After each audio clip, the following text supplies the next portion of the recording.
Movie notes on Runaway Bride, 1999 film, 23 December 2024 viewing. Today is Monday, 23 December 2024. I'm Tanis Leonhardi, she, her, hers of Seattle. I'm Tanis Coralee, she, her, hers of Christend.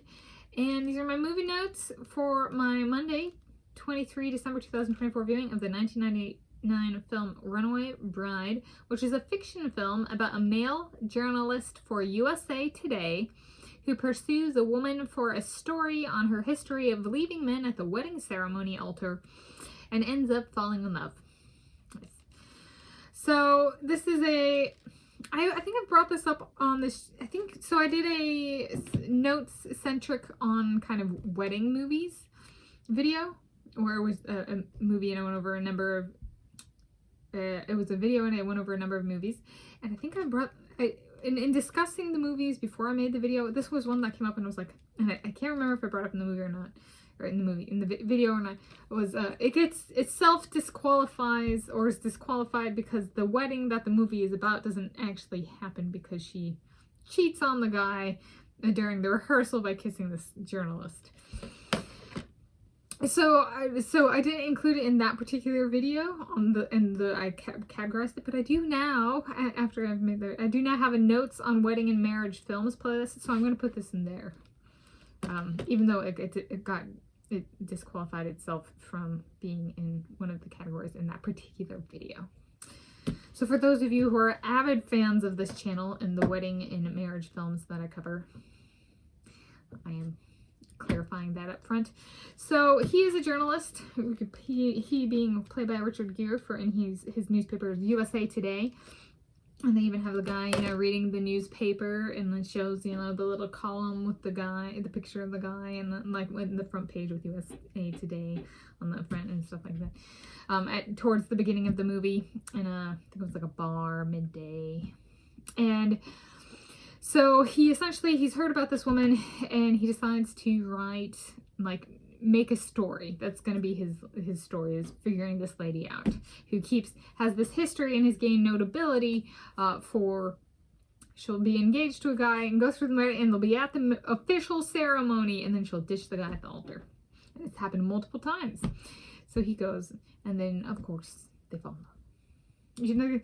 So it's like one of those tee-ups, and then okay. So there we go. And the guy, he catches her in the act, so to speak, of she's engaged to a guy, and he's like, well, but is she going to go through with this one? And it's a American football coach, the high school team or whatever, and kind of an outdoorsy guy, and so she gets to learn to go hiking, and that kind of stuff. And so the journalist, is like, but is he really right for you? He's the antagonist right throughout the story. But as that changes and evolves, so it's a fun one. This is one we grew up watching. We watched this a lot. I was born in approximately 1993. This is one that I have only one sibling, an older sister. She's approximately 3 years older than me. And I have a mom and a dad. And this is one that we all liked. And it wasn't so foo-foo that my dad turned it down. It was actually, the men were strong enough in the movie that, we could all watch it and enjoy it. So it's still a wonderful movie. The library even has it, or a copy of it. I put it on hold and picked it up. And then, thinking of, how about... So this is about the kind of, it's a writing, so I also have notes on writing books and movies. So this is a writing, right? The guy's a journalist, and the entire structure of the movie comes from him pursuing a story for his newspaper, USA Today, which is an actual publication. I didn't know that when I saw this movie, when it came out. I was like, I have no idea what that is. I'm still I don't know if I've ever bought a copy of USA Today. It is a real thing, and it still exists, and it's a bit of hit or miss, but I don't read the New York Times, but I do, and they're way political, and I'm like, that's so not me, not my taste. USA Today is better than that. So, New York Times, USA Today. Okay.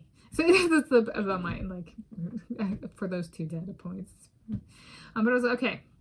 This is my creative takeaway. James Patterson, writing an autobiography of the professor who wrote the letter trying to kick me out of the University of California, Berkeley. Patterson Patterson writes the book because he was entranced with the professor's report entitled Erupt. The underlying love story is one set up by the professor's male graduate students who got a young, hot female Asian professor hired while I was there because the professor had the hots and the eyes for her.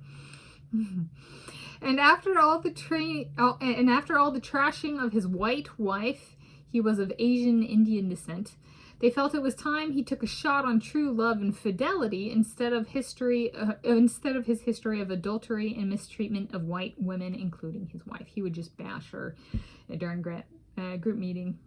I was like, why should I graduate with you as my advisor? I quit his group and the university in the end. The harassment and discrimination for this year Native American was so strong. Why the term writing instead of rights for Mr. James Patterson and that particular professor? Word on the street is Mr. Patterson wrote the outline before I left the university in October 2019. So it is a quick book for him to finish based on what he already has.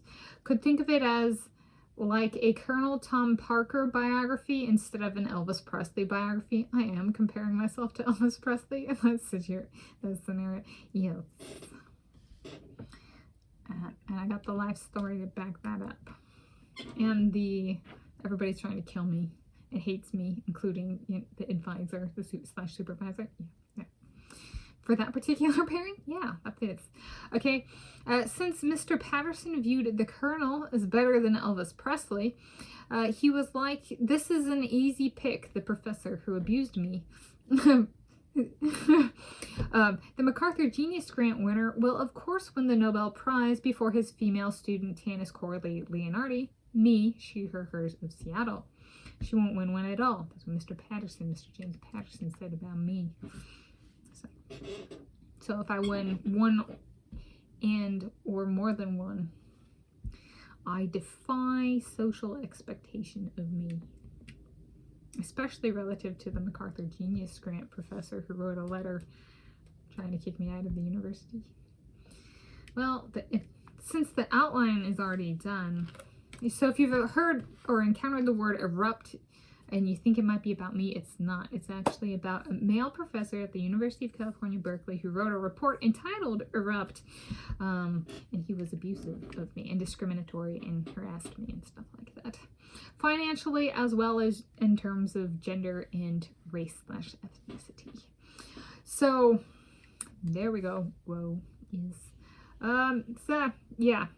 So, look for that one on the shelves, pending its release. I don't know.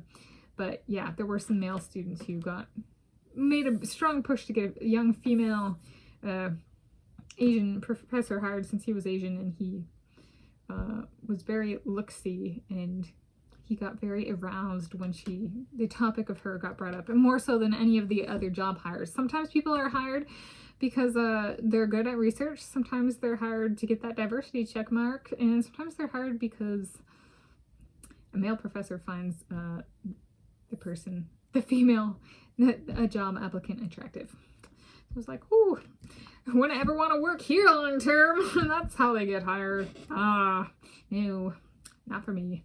So anyway, that is what I came up with, inspired by this movie. It's like, maybe he found his runaway bride. That professor, with that professor. Now, there are, how many doors apart on a daily basis? Anyway, those are my movie notes on Runaway Bride, 1999 film, 23 December 2024 viewing.